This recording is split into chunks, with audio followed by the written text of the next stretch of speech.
ఏందివా గుంపు మేసి? అసలు సీఎం అనుకుంటున్నావా, బీది రౌడీ అనుకుంటున్నావా?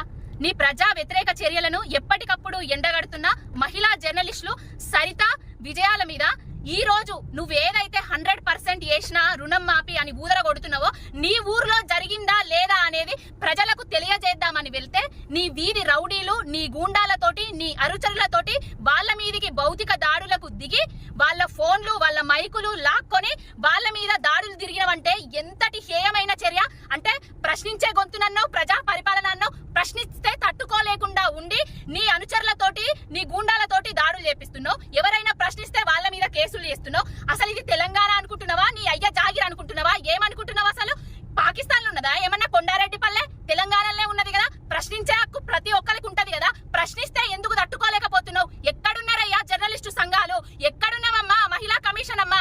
మొన్నేదో కేటీఆర్ గారు అంటే ఉలిక్కిపడి సుమోటో కేసు బుక్ చేసినావు కదా. మరి ఇప్పుడు మహిళా జర్నలిస్టుల మీద అఘాయిత్యాలు కనబడతలేవా? వాళ్ళను బెదిరిస్తే ఊరుకుంటావా? దేనికి భయపడేది లేదు. నీ పిట్ట బెదిరింపులకు, నీ ఉడత ఊపులకు గుంపు మేస్త్రి అసలు భయపడే లేదు. ఎప్పటికప్పుడు నీ ప్రజా వ్యతిరేకత చర్యలను ఎండగడుతూనే ఉంటాము. గుంపు మేస్త్రి బేషరతుగా క్షమాపణ చెప్పాలి మహిళా సోదరిమణులకు. ఎవరైతే వాళ్ళ మీద దాడి చేసిండ్రో వాళ్ళ మీద